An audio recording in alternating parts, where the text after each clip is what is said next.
Joe, we're not exactly talking paddles and unidentified phone bidders here. Explain to us how this plays out tomorrow on Saturday.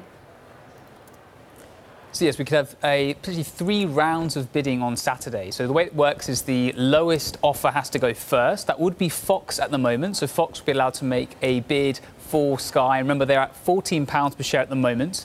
And then Comcast with the opportunity to respond. They're currently at £14.75. And if the auction's still going at that point and there's no clear winner by then, we go to a final round of bidding where each party puts in their best and final offer for Sky. And that'll be it. It'll be over in one day.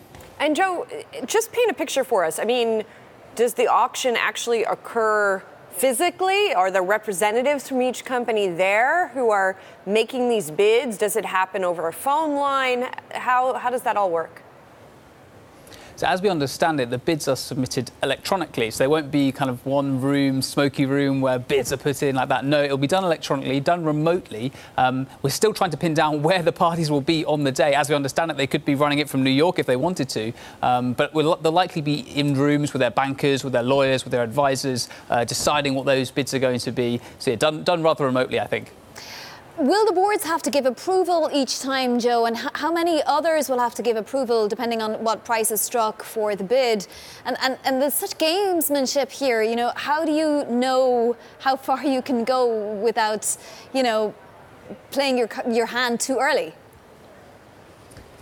Well, yeah, one would imagine that obviously the CEOs will be clearly calling these shots. On the Comcast side, you have Brian Roberts will be working with his CFO, and they'll have their advisors. On the Fox side, you remember that Disney has to approve any increments in the increased bid for Sky. So Bob Iger at Disney will be likely having a key role in this, along with James Murdoch, who's the CEO of Fox. So clearly, obviously, the most senior players are going to be calling the shots here. But I guess there's some game theory involved here. You know, how much do you bid at the first round of bidding? How much you bid at the second?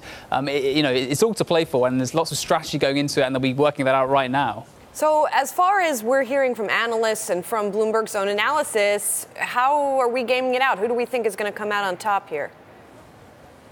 Yeah, so we've done a survey yesterday which came out saying that out of the M&A desks here and in London and across the world, 17 we surveyed, they think Comcast are most likely to come out on top with a bit of average expectation around £16.50. So that'd be quite an increase on the current £15.80 share price of Sky. But yeah, so people think Comcast, but it's really hard to call, and there's no clear consensus as to who's going to win. You know, it really comes down to who has the biggest appetite for this asset. You know, Comcast missed out on winning Fox. They were beaten by Disney to that asset, so maybe Comcast will want to get their revenge and really win Sky, but maybe Disney wants to blow Comcast out the water and win Sky themselves. It's a very hard one to call.